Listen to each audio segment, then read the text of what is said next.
Okay. Okay, we're back and we're talking about Berlin Alexanderplatz episode 3 and 4. Um, and we're following the journey of Franz Bieberkopf. Um, and in this episode,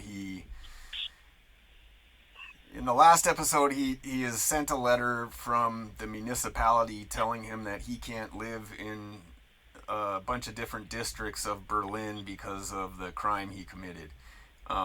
And then he goes and appeals that and finds and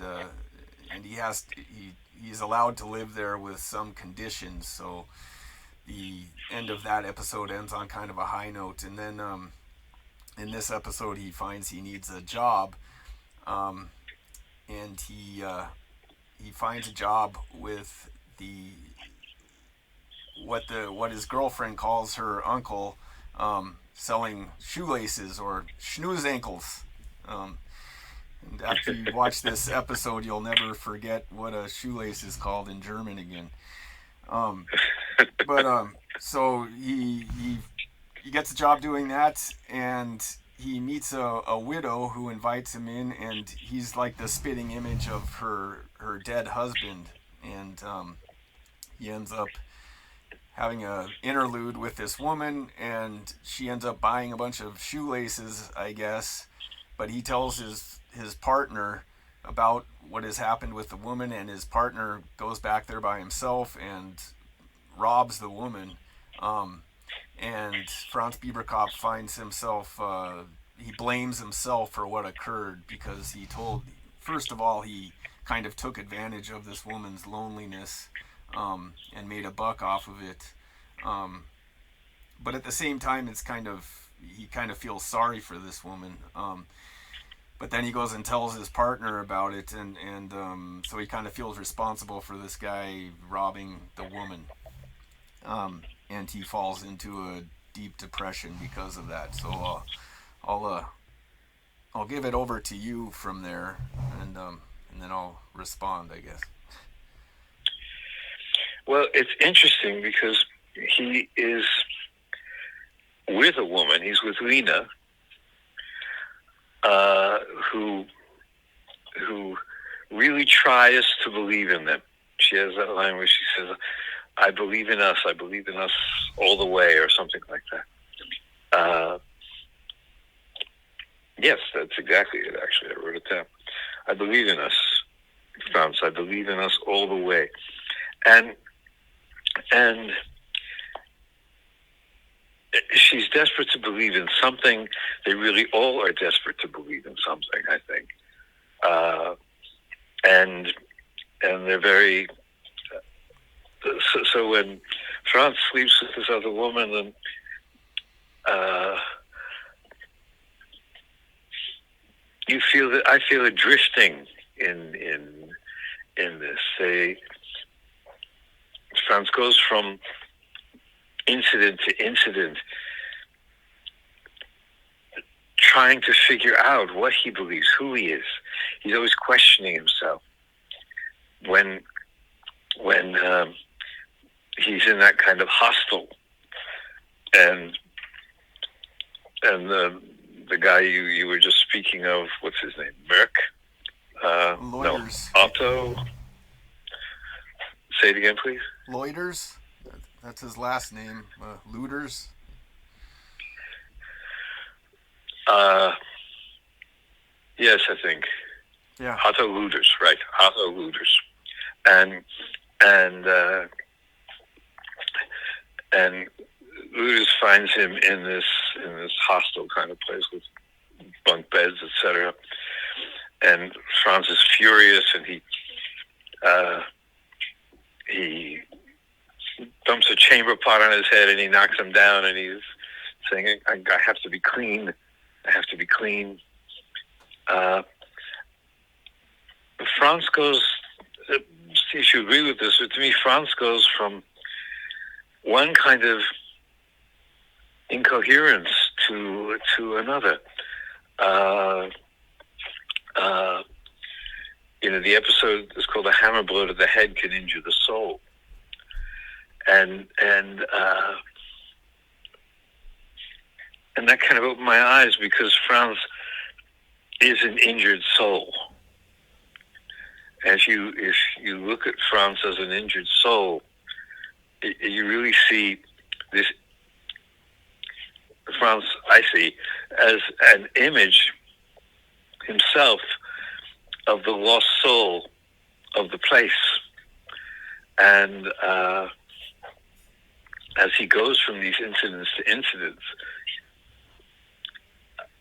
and there's a narration then, and time passes, and basically Franz stays drunk for a long time, it seems, because the narration gives you the sense of passing time. And when you meet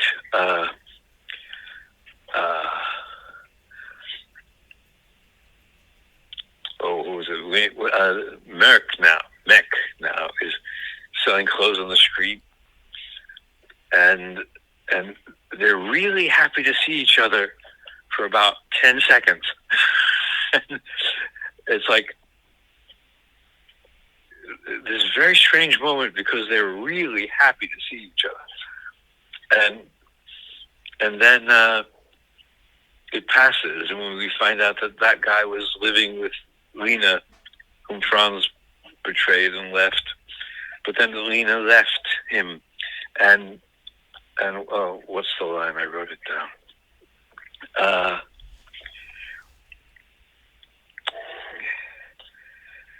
Because Franz is always saying things like, I'm writing these things down, cannot say in simple words what's going on in my head.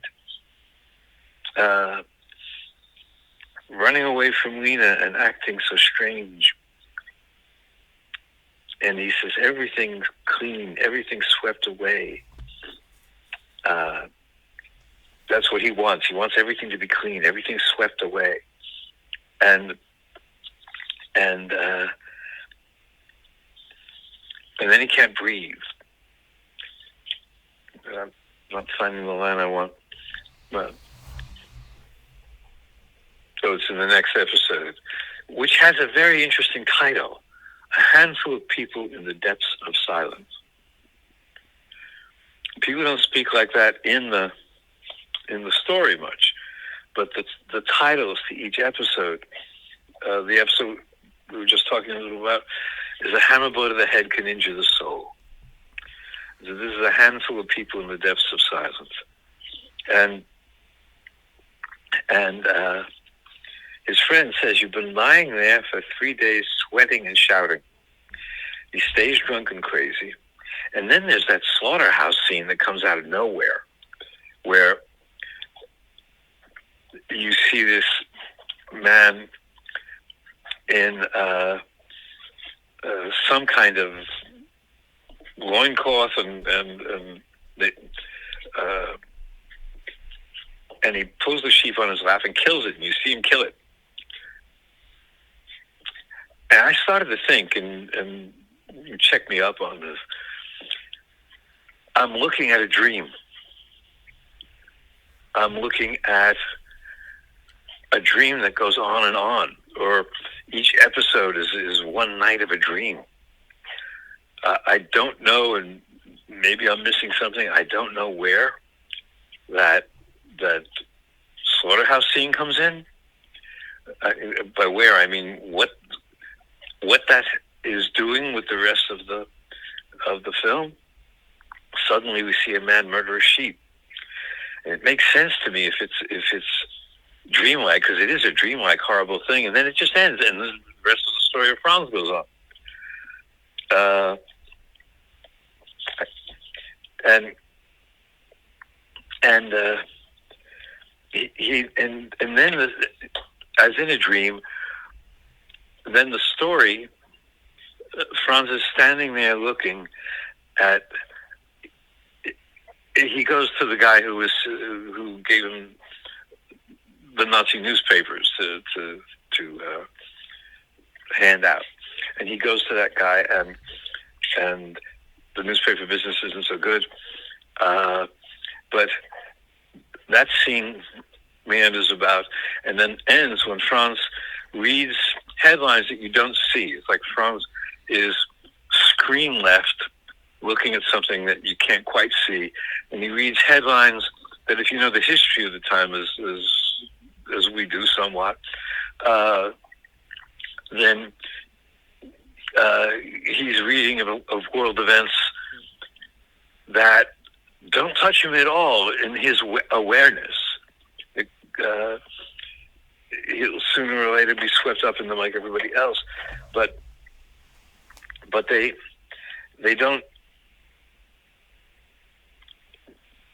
The moment passes. It's like the movie is telling you, this is going on, this is going on, this is going on, and then he passes away from the screen, and the moment passes when he meets the man who was with Lena. There's no explanation. He said, yes, Lena was with me. She was lonely. And Franz says, well, I'd rather she be with you lonely than just by herself going crazy. And Franz asks what's happened. And the guy says, she just left one day. Which is kind of remarkable when you think about it. And I think about it. I mean, this is the way it's hitting me. She just left one day. Again, it's dreamlike. She's there one day, without explanation, she's gone. We don't know, I don't know, because I haven't seen the other segments yet, if she's gone from the film or from their lives, but she was quite important and really the most sympathetic of all these characters. And she tries to believe in Franz. He's not a person who can be believed in that way at this time in his life.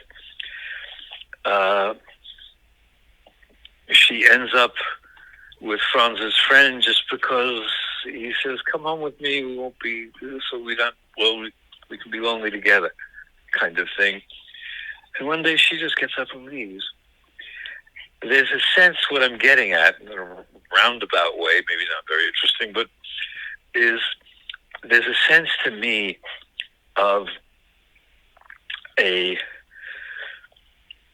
cloud-like story in which everything moves and changes in ways that behave in the manner of a dream, and at the same time are unified by the atmosphere of it all, and are presented with this marvelously precise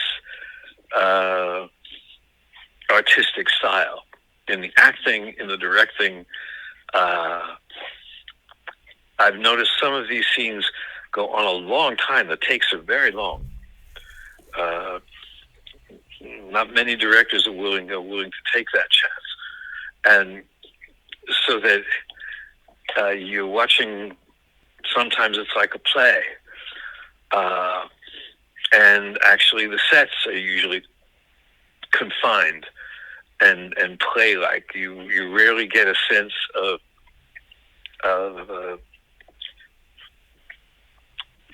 space, of the space that's further from what you're looking at right there, which is obviously intentional. And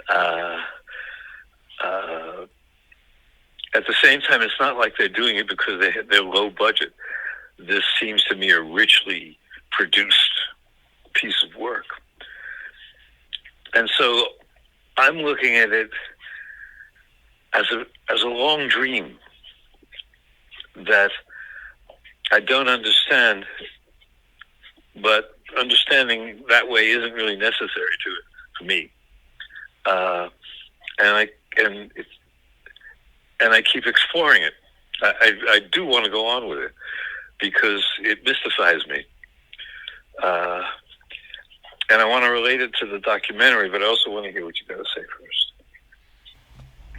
Well, I think the whole thing that ties it together is just that this guy's on a path. He's on a journey of Mm-hmm. redemption, you could call it, and it's a very rocky one, and it's a very thorny one but he has this kind of this really organic kind of innocence about him that kind of pushes him on. And there's the part when they're in the house of the so-called uncle for the first time, and she reads from the paper. She reads that poem from the paper, and it's like a Christian poem about it's good to have a friend on the path, on this stony path, and that friend ends up being, Jesus, or some kind of angel that befriends him on this path. And she asks him what he thinks of it, and he says something like, well, it depends on how you look at it, but I'd rather have a beer, and he's constantly wavering between these two things, and he makes a very, like, Mech comes to the apartment and asks him if he wants to take part in some kind of criminal enterprise, and he says, and he's like, no, definitely not, no.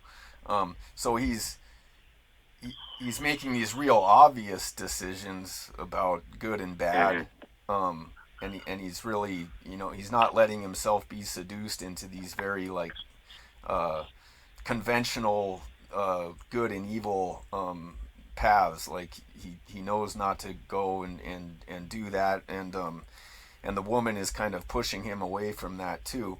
But then he goes and he gets what he thinks is a clean job, selling the snooze ankles, and he's, like, very positive about that, and he knows it's kind of, you can see he's kind of like, shit, I'm selling shoelaces door to door, and he's a little bit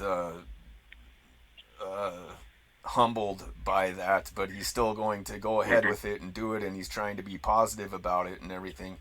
And then he gets in this real murky situation with this woman that is really kind of pitiful, and you can kind of see in France that part of him is feels sorry for this woman, and he wants to keep her company, but part of him is also having this lust and greed kind of influence on him. So there's just this isn't a black and white situation at all. So he's coming across these new situations where he's being tested, in a sense, right? And so he comes across this situation, and he does the wrong thing, but it's kind of he can make an excuse to himself too that he's kind of doing the right thing, but he deals with it wrong, and this horrible, like, catastrophe happens that he blames himself for, and when you're talking about that scene in the boarding house when the guy comes and like, his old partner comes there, and there's this real insightful part where the camera is looking at him through a pane of glass, and you can kind of see the rainbows from the pane of glass, and he says something like, I don't know how to articulate what is going on in my mind, and if I had known how to do that, this situation never would have happened in the first place, which I thought was, like, a really kind of deep statement there, where so he's really able to examine himself in a really deep way, but he's also just he's got these environmental situations that are really making it difficult for him too, that he doesn't really understand what's going on. So I think it's, he's kind of, I think the scene with the rabbis in the first episode is really kind of, there's something really important about that, and the story that the rabbi tells him about a guy who's trying to do good. Like, the one rabbi tells him, the crazy rabbi guy kind of, like, tells him this story about this other rabbi that was a really good man and did all these wonderful things, and he's very laudatory of him. And then this other rabbi comes in and says, no, like, that guy ended up, dying in infamy and totally failing and everything. And it's kind of like they're kind of foreshadowing what happens when you actually go out there and try and be a good man, that you're going to be like tested by this over and over again, and you're going to come into these situations where trying to come to a place of redemption is going to test you in all these different ways. But you're going to have these people around you that kind of represent angels and God and Satan, and that's really, I think, in that the fourth episode, where he's drunk most of the time, and he's in a kind of hell, like he's in this zone of lost souls, right? And there's this guy there who's just this kind of weird amorphous guy that's like hanging around this place is, this squat or whatever it is, this guy with this like Abraham Lincoln beard that isn't, everybody else is drinking, and he's not drinking at all, and he's just there, and he comes in, he like cleans up his vomit and everything, and this guy, he ends up saying like, yes, I am Satan, but he's not the devil, he's the satanic principle. He's like the limiter. He's the guy that's, he's like filtering what Franz is doing, and he's there to help him. He even says, like Franz keeps asking him, like, heal me, and then he comes and says, I'm Satan, and he says, like, Satan and God and these angels are all trying to help you, but you have to want to help yourself. Like, you have to get out of this hopelessness that you're in right now. But even in this like super hopeless place, Hana Shigula comes in, the blonde woman comes in and tries to like give him some money, tries to help him out, and he refuses the money, and he says, yes, like, I have to do this for myself and be a good girl and get out of here, and I'm all alone right now, and I have to do this alone. So again, he's got this real ability to self-examine and kind of see the situation he's in, but he's still in this awful situation, and he's just kind of, he's fighting his lower self, like, through the whole thing. He's fighting his own lower self, his own animal self, and the lust and the anger and the greed and the sloth and the envy.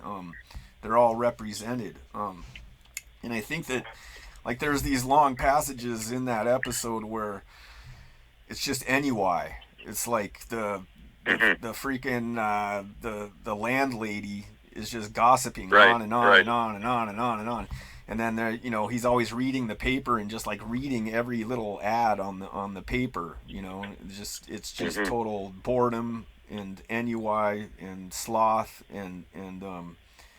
and that's kind of like an environmental thing too. Like, the environmental parts keep coming in, like the unemployment, and they keep talking about the effects of unemployment and what unemployment means, and what unemployment means to the woman in his life, and she says, like, this unemployment seems like it's like a contagious thing, like, as if it's some kind of, like, they keep looking at these things as if they're like these organic things that they're somehow responsible for, instead of, like, there's these things outside of themselves, like banking decisions and the Dawes plan and all these other things that are kind of like affecting what's going on.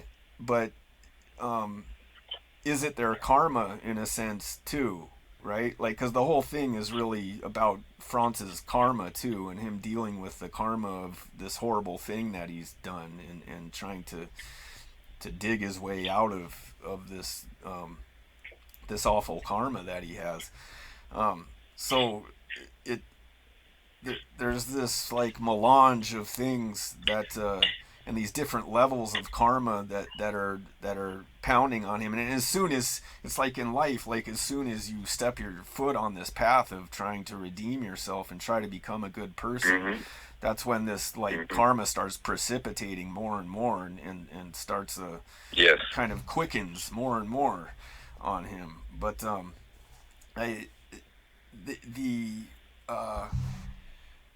the parts with, I don't know the guy. I don't know if they ever name the guy in the boarding house with the Abraham Lincoln beard, the Satan guy. But those parts with him when they start talking about the Book of Job, and they start talking about, and then they have that scene with the guy slaughtering the lamb. Yes. These are all allusions to like deep biblical, like Old Testament incidents and the esoteric meanings of those incidents. Where like the Book of Job is really, it's taken from an Egyptian initiatic text, and it's a very deep. What happens to Job is actually kind of like an initiation that he's put through, where he has to see the reality of things beyond all of these transitory horrible experiences that are occurring to him.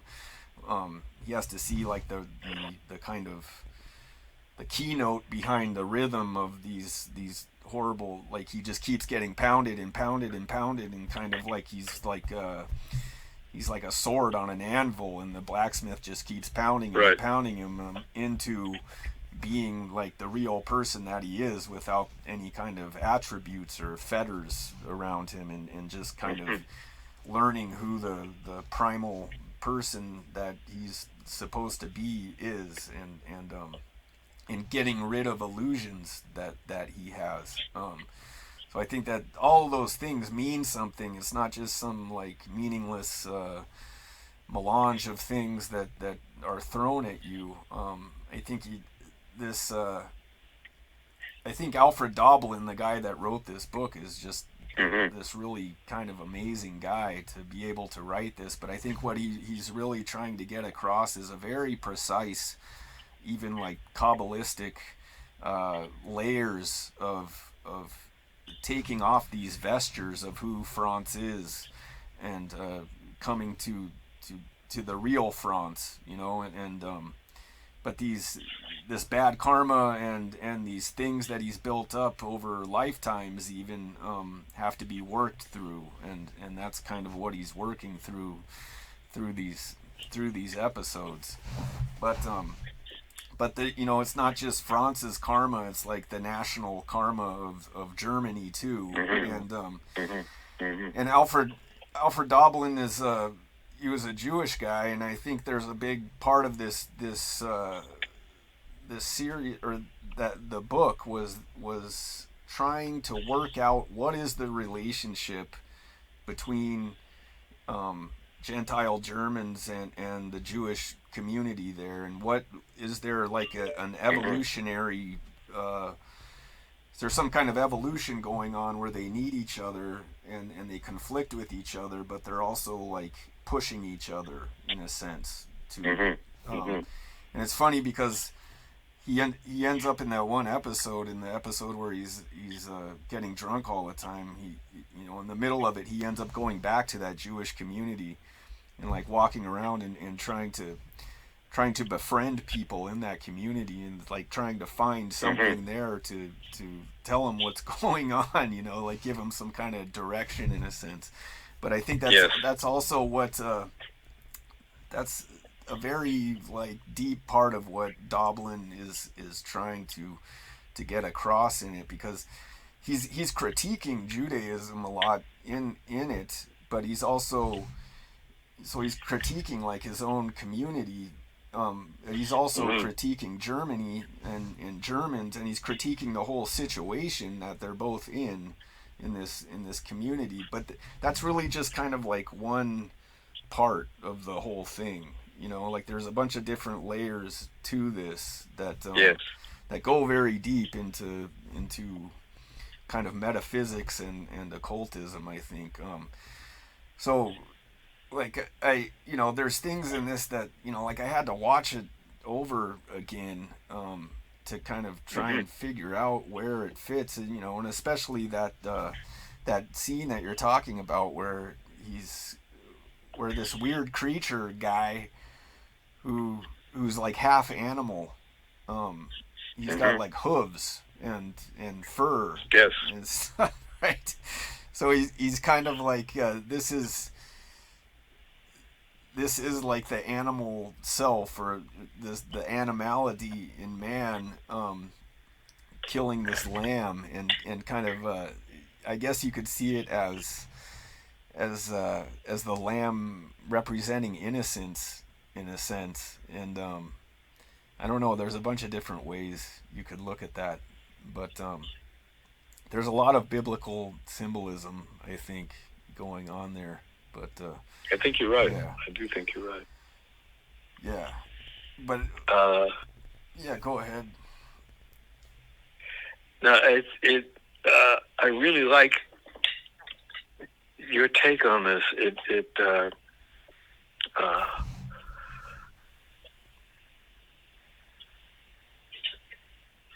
I can see that I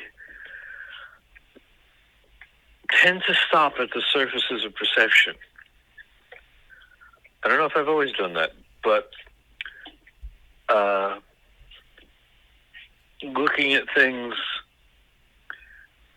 in general, and this film, other films, I'm often unaware of the layers, the echoes that you're so keenly aware of, and it's very good for me to listen to that kind of perception. Because I think what you're saying is dead on. I think otherwise there would not be the incredible length of this thing. Yeah. You know, because a part of me goes, well, couldn't you do this in 3 hours instead of 14? But when I listen to you, I understand, no. He can't say it in 3 hours, because in 3 hours you don't go on enough of the journey with him. And going on the journey with him needs to echo the difficulty of going on the journey at all. And I overlooked in the second episode the title, which is important. How is one to live if one doesn't want to die? I wrote it down, but then I overlooked it, because when Franz gets out of prison, his first reaction isn't, oh my God, I'm free. His first reaction is to be absolutely terrified. Yeah. But really driven mad with terror in a totally unself-conscious way. And how is one to live if one doesn't want to die? And most of us do not ask that question that Franz is asking. He's, in effect, inviting himself to, daring himself, really, to live on a higher level, when in terms of society, he's living in just about the lowest. Yeah. And I think of that. and so, how is one to live if one doesn't want to die?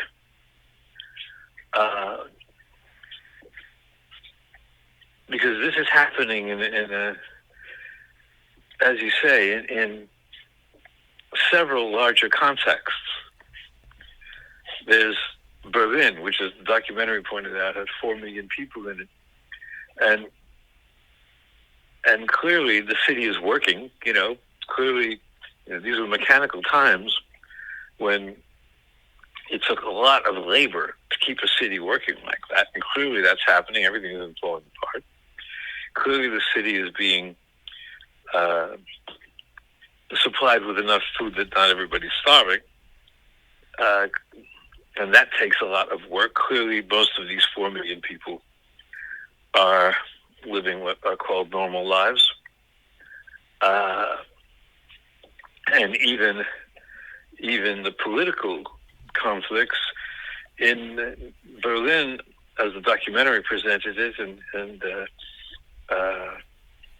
and as we're seeing its bottom layer in Berlin Alexanderplatz,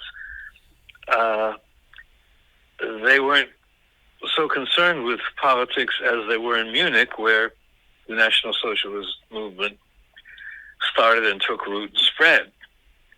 The documentary makes a point of saying that the Nazis really hated Berlin. And when they got there, they tried to control everything. And the most outrageous and famous nightclub became the Nazi headquarters.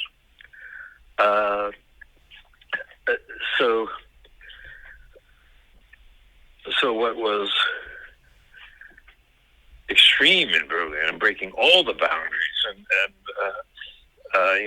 the rest of the West didn't catch up to until the 90s or something.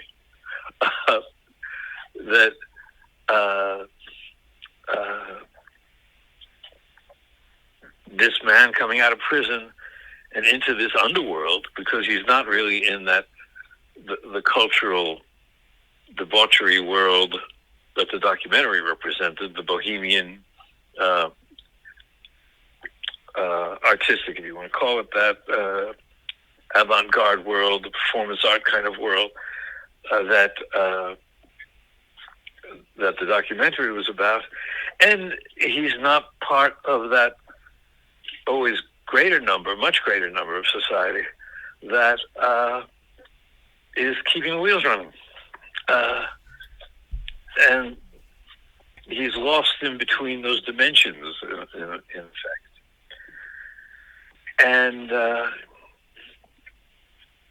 And when you put it in the case of he's on a path of redemption, that makes it all make sense to me.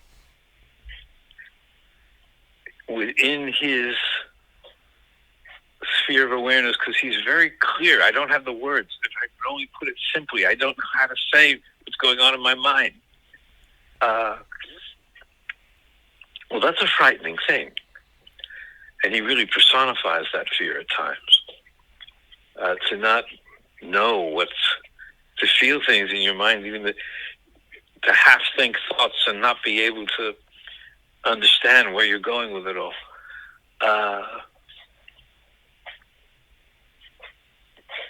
So that path of redemption, that makes sense to me. The biblical stuff makes sense to me. I don't know as much about the Old Testament as you do, I don't think, though I've read it more than once. But the allusions to Job make sense, and the Satan character with his Lincoln beard, which looks so out of place there, to me anyway, is the kind of Satan you find in the Old Testament, where he's not the devil. Yeah. He's not even really evil. He is a messenger sent to test you.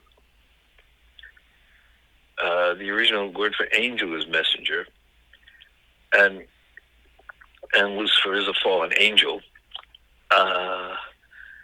and sent to even help you in a funny way. Well, in Hebrew, he's called Shaitan, which means adversary. The adversary, yes, the adversary,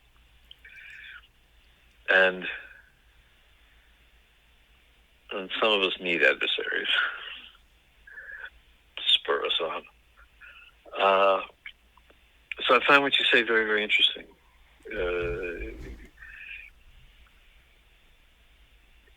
Because sometimes when I'm watching this, I'm lost. I'm going, okay, this happens and this happens and this happens, and it's marvelously done. And the point is what? Yeah. But you're teaching me how to see it. Well, when I talk about it with you, it's like things come up to me, and I really like the Satan character because you you start to kind of empathize with Satan here because he has to he's constantly in this milieu of lost souls, right? And he's like cleaning up their vomit, right, and taking care of them. Poor Satan. Right? Like, I mean, he's making a sacrifice, right? Like he is the he's God's most favored angel, right? He's the one making the biggest sacrifice. He's the one he he has to go and get his hands dirty with us horrible, animals and kind of like keep punching us until we fight back, right? And keep he's like a big brother that's trying to toughen you up in a sense, but he's also the limit. He's the limiter, or the way I kind of look at it is he's like the bouncer at the temple. He like stands in the front of the temple and doesn't let the profane into the temple until they've purified themselves, right? And so that's great image. That character, I really there's a lot to look at in that character, and it's so loaded. It's when you start looking at it that way, it's like we could just go on about one episode for 2 hours. When you start to actually when I was watching it again this time, I thought that I was like, man, like there's so much just like so densely packed into this, and then there's other weird things, there's other just like stray things in it, like in that first episode, in the third episode, there's this guy walking around in a baseball cap asking if they've seen a man in furs. Did you notice that? And he keeps coming back into the scene. And it doesn't make any sense. Like, I couldn't fit it in anywhere, like, what is that? But now that I think of it, who is that guy in the scene where he's killing the lamb? That's a man in furs. He's oh, right. Right. Yeah. Yeah, I just figured out. Oh, that went straight over my head. Yeah. I didn't figure that out until now. Of course. He's in furs. Yeah. Yeah. Because I had a hard time figuring out what that guy killing the sheep was wearing. Yeah, no, he's furry. And then I saw he was kind of furry. Well, he has hooves too. Yeah. So there's, because that scene totally shocked me. For one thing, just watching an animal be killed for film shocked me. But but as I absorb that, I'm watching, going, okay, you've lost me. I don't know. On the one hand, you've lost me. On the other hand, you've grabbed me by the throat. Because I can't look away from this. And but yes, that guy was going around looking for the man in furs. Because Fassbinder is in his personal life, he was a pretty off the wall guy. Like, he's a bisexual drug addict. Like, he parties a lot and everything, and you kind of wonder,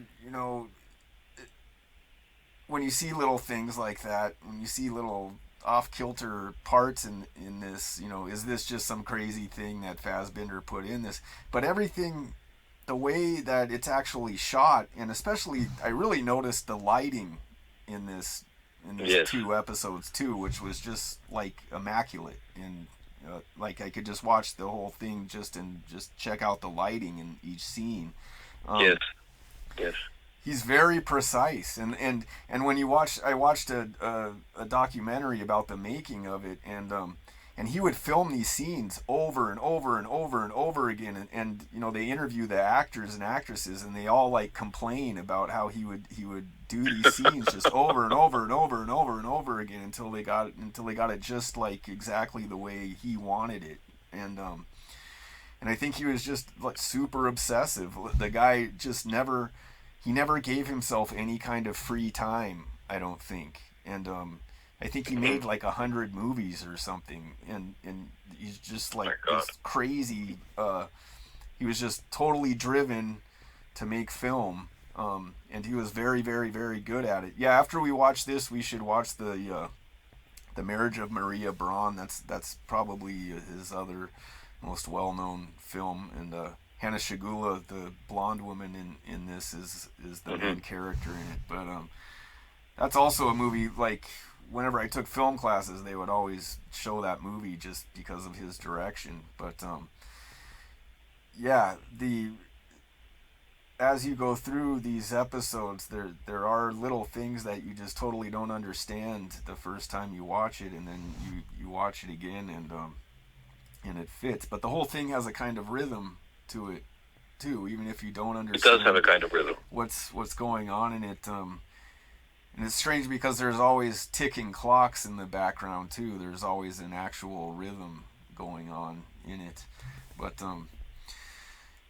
yeah, I'm glad I could bring up some of that stuff and kind of enlighten you about it. It's funny because I always look at these things very deeply, and like you said, you kind of give an outline of what's going on and look at it kind of from the surface, and it helps me because I can't just come in cold to something and talk about it like this, and you kind of give me cues that I can work off of. Like, I need an interlocutor to be able to to talk about it, you know.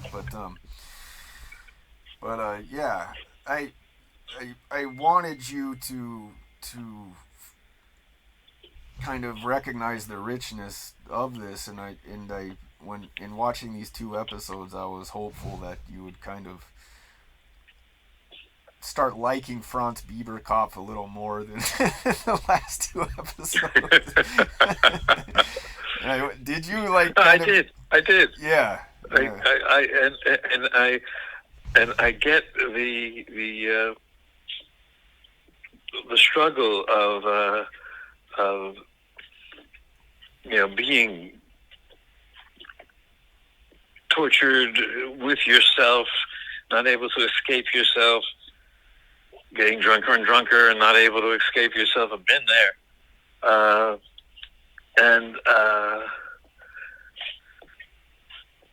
And I respect the endurance,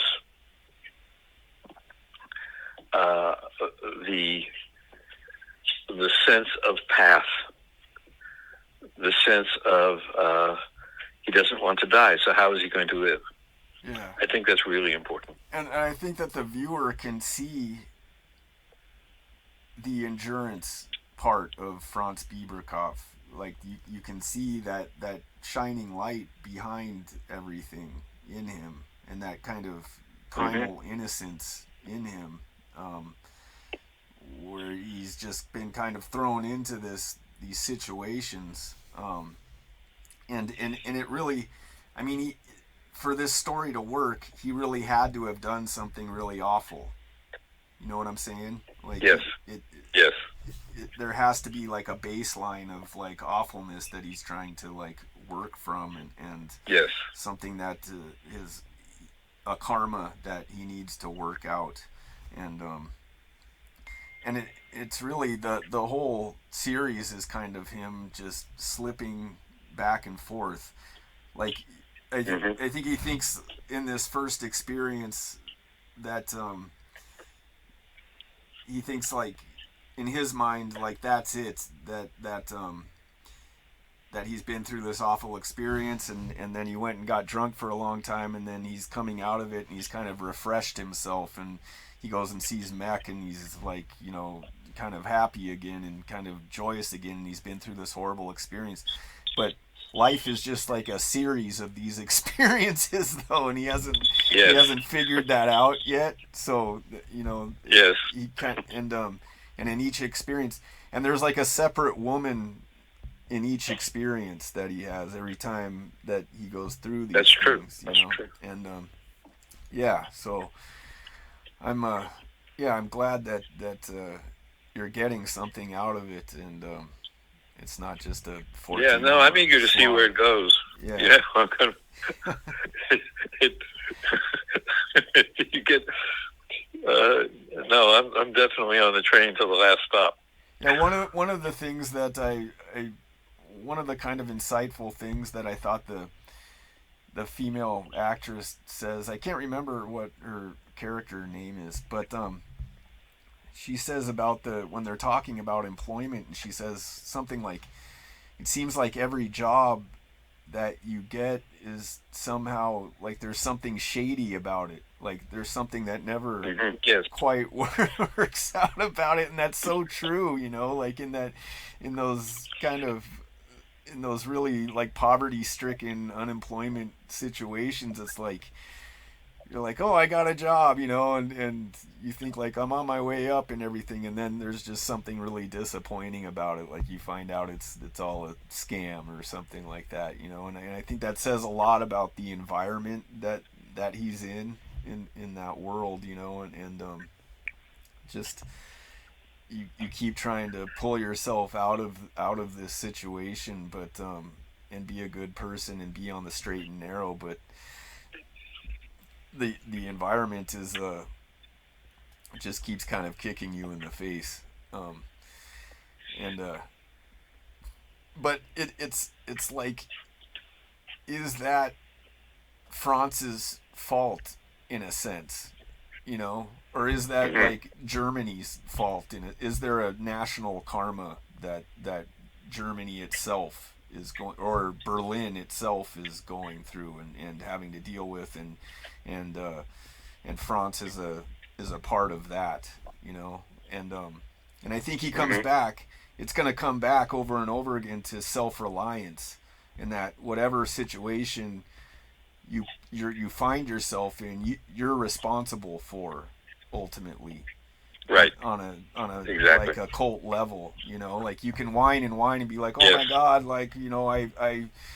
can't believe these horrible things are happening to me, but like when you get to that realization that whatever situation I'm in, even like a world situation, we have all put ourselves in, either as a collective or as an individual. You can't blame the Jews, and you can't blame the Catholics, and you can't blame, like the government, or you can't blame some other person. It's like you're here for a reason. You're in this situation for a reason, and only you can dig yourself out of it. And the more people realize like a concept of universal brotherhood or unity, or that all life is kind of from the same cause, the more that they can work at that collective level to like work through those problems, and yeah, so maybe that's a good place to start. Absolutely. I mean, to stop, to start or stop.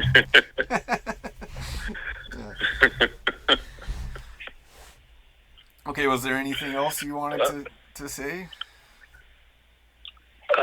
Well, just to thank you for getting me on this train, because I wouldn't have come here myself. Okay. All right.